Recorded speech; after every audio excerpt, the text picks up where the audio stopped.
I don't think I have an elevator speech, but I do have just a few brief introductory remarks. My name is Robin Lumb. I'm a candidate for City Council, Group 5 at large. I'm a 30-year resident of Jacksonville. My wife and I have been married for 28 years and we live in Riverside.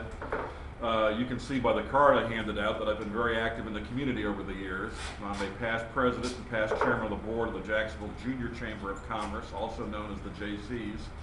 I've served on the board of governors of the Chamber of Commerce, 89 to 90.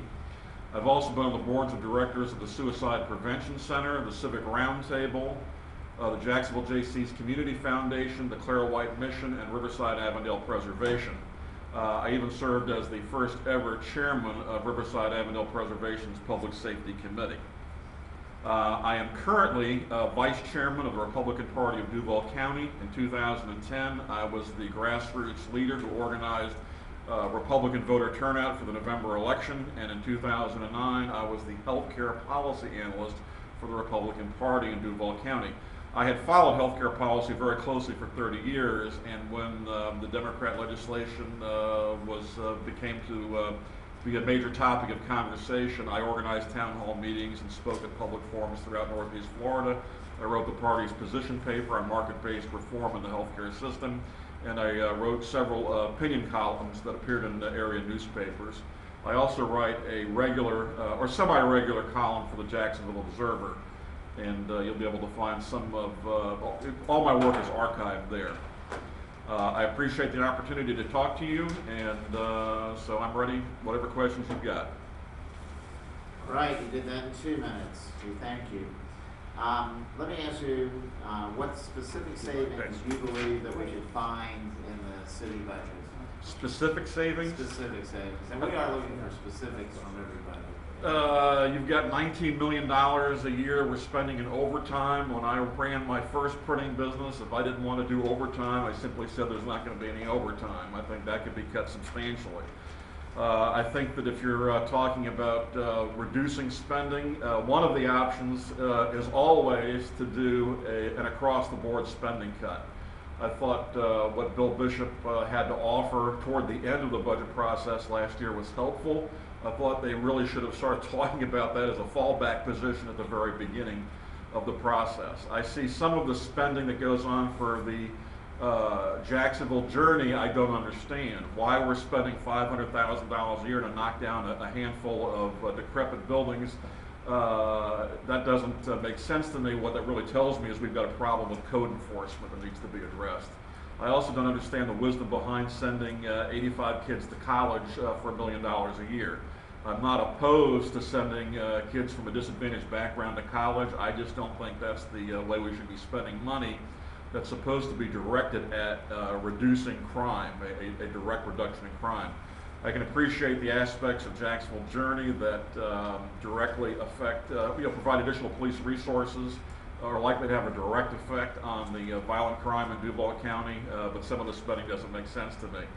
I think you look at other budget areas of the city, start going and spending time with myjacksbudget.com or .org or whatever it is, and you begin seeing that there's a lot of spending that goes on where they don't even have any metrics to measure the results. So I'm wondering why we're doing that from year to year. There was one agency, I think, that was talking about families served or people served, and for a 3-year period it was like 4,500, 4,500, 4,510. It's clearly they're not measuring the quality or the quantity of their work product. We don't really have an idea of what we're getting for our money. There are other ways to save money. You could. One of the things that we should be doing is self-insuring. City of Jacksonville doesn't do that. We are a sufficient size that we could save quite a bit of money through that process. I know that when I had my first printing business, that if we had only so much money we could allocate towards hiring employees. I never had to do any layoffs, but I am conscious of the fact that in Duval County, you've got city government where there have been surprisingly few layoffs given the severity of the crisis. So those are some of my specifics. There are more. That's what comes to mind.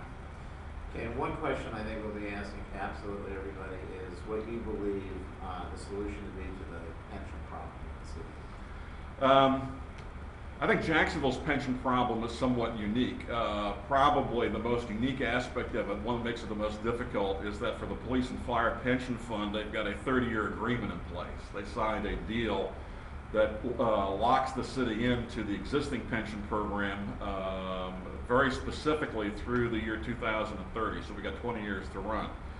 So government employee pensions, you've got existing agreements that are valid contracts. I don't see people talking about Jacksonville declaring bankruptcy. I don't think that's the responsible move. I don't think it's likely to happen. I don't think that it would be a very difficult process to go through. The only way you reduce pension cost over time is for you take people, new hires, and you move them into defined contribution plans, and you make changes at the margins actuarially.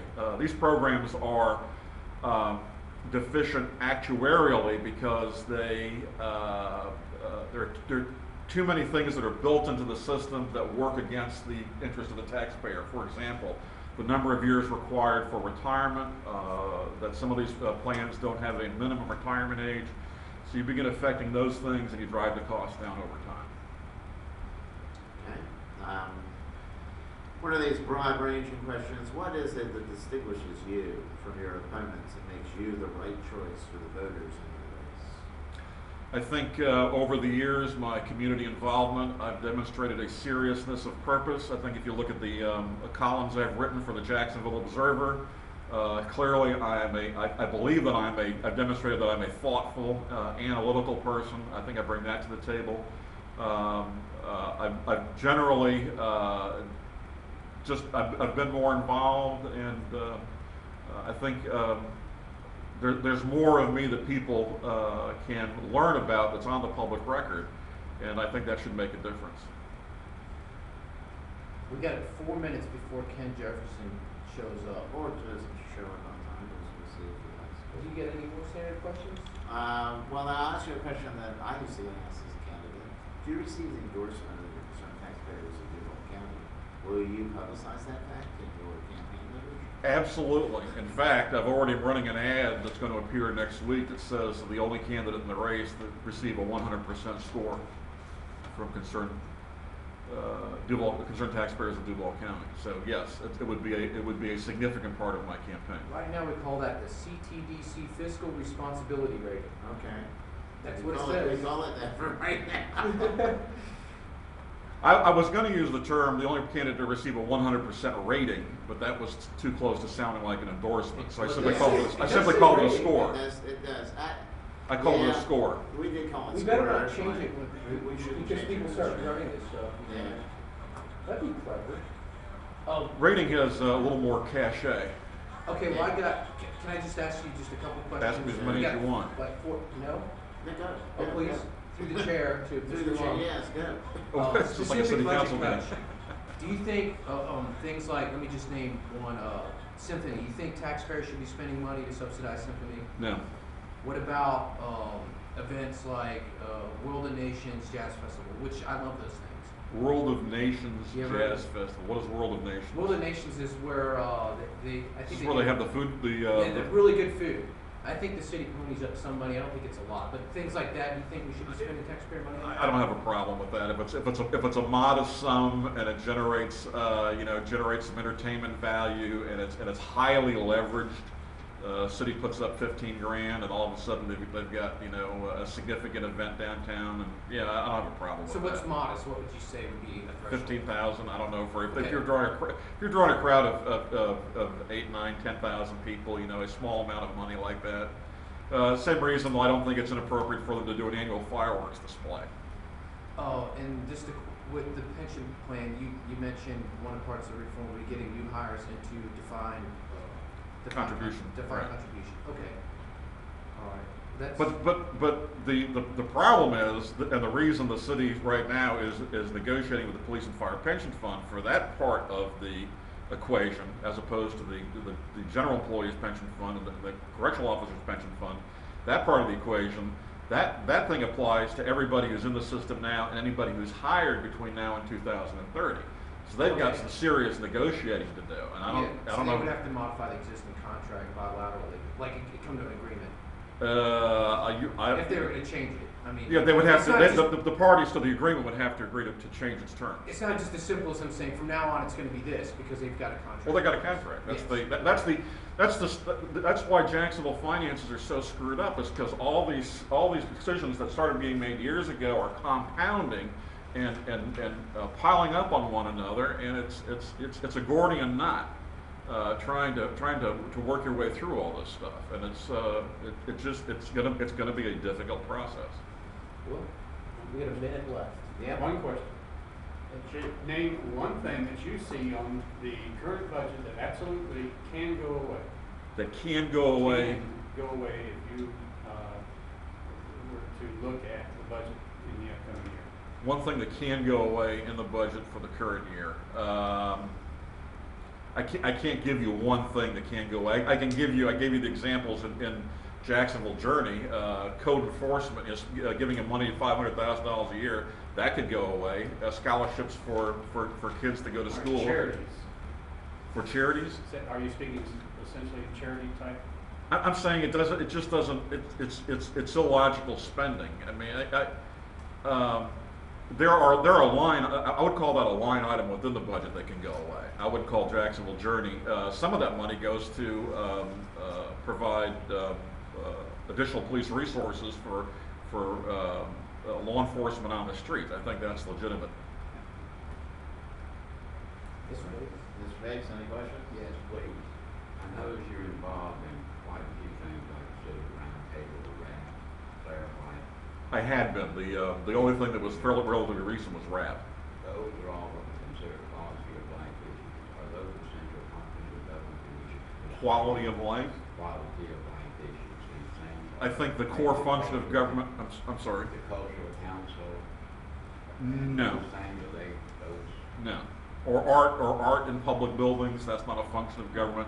Core function. $629,000. Huh? $629,000. There's another line item that can go. Quality of life. Here's quality. Government's core function is public safety, basic infrastructure, libraries, parks, things like that. You're on Those. the board, or were on the board of Clarify Commission. Right. That was. You endorsed the maybe $1 million we help them with a year. My goal long term is to get all of the homeless service agencies out of downtown. That's everybody. That includes the Sulzbacher Center. Out of the city budget, out of the city budget, or is that a good function of government? Eventually, if we want to deal with this problem, we're going to have to, government's going to have to probably at some point, and the homeless problem is a huge problem downtown, some point along the way, they're going to have to move all these services well away from downtown, create an intake center, and I don't like that, but we're going to have to deal with it, and some of the dollars are going to have to be public dollars. Well, I think we're out of time. I think we are. I got one other thing, and I'm gonna give this to you. This is something, this is called the Candidates Pledge to the Taxpayers of Duval County.